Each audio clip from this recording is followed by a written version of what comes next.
true life story of a writer. These are pictures of me at all different types of times in my career.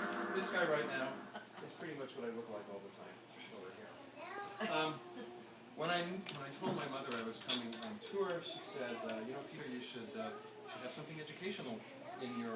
I said, Mother, that's fantastic. Do you have like anything that I wrote when I was in 3rd grade, 4th grade, 5th grade? She said, yes, I saved all your work. I can slip a slide into your PowerPoint presentation. I said, Mother, thank you. That's fantastic. Anything educational that you can do. And she did. And she also said, Peter, I can also put in there the first picture of you ever taken when you were a baby. I said, Mother, that's not education. And she said, oh, but you were so cute. So I said, all right. And she put a picture in here. I haven't seen it yet. This is going to be the first photograph I've ever taken. I haven't seen it. I'm sure I'm very, probably very cute. Dressed in heavy clothing and whatever. We'll just go right past it. This is the first picture of me ever taken. You're naked. What?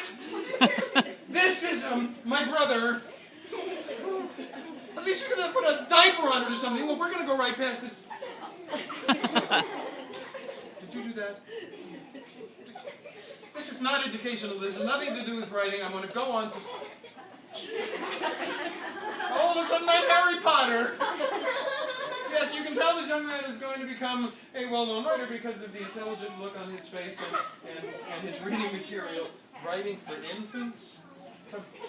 Actually, this kind of is the way I was when I was a kid. I used to like to lie in the bed and open a book and lose myself in pictures and, kind of let my imagination go free. And my mother was being driven crazy by this after a few years. She would say, Peter, don't you want to go out and play? And I would say, no. She'd say, Peter, please, don't you want to go out and play? I would say, no. She'd say, Peter, go out and play. And she'd drag me outside, and it was always thumb directly in mouth. I don't do this anymore. I got over this habit. Do you think someone edited this photo also? I don't know, but I got to tell you, because I get embarrassed by this picture, that I got over this habit, okay? I don't do it anymore. I think I was about 27 or so.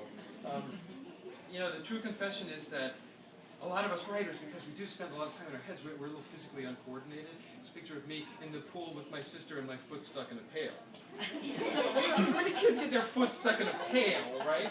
You can kind of read my sister's mind here. She's saying, how did I end up with him as a brother? And as I got older, I got a little more confident, more like I am now here. And a couple of years later, I'm ready to take on the world. What I'm not seeing is that down there in the bucket, you can see the pail has a little hole and there's sand falling out of the bucket there. I'm so confident I'm going to build a sandcastle. Where's the sand? That's probably where I got my foot stuck, that my toe put the hole in there or something. But around, people always ask me, how'd you become a writer? And I say I became a writer because I'm the oldest in my family, and they say that doesn't make any sense. And I say, yes, it does. I had a younger brother and I had a younger sister, and we had a lot of cousins, and we all lived together in the same neighborhood. And, being the oldest, guess who was everybody's babysitter? And guess who was everybody's, homework helper?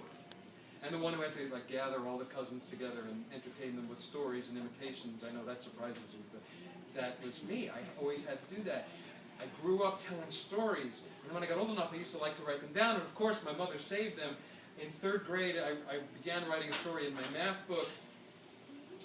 I would put the little notebooks into my math textbook, and my teacher thought I was doing problems, but I was actually writing stories.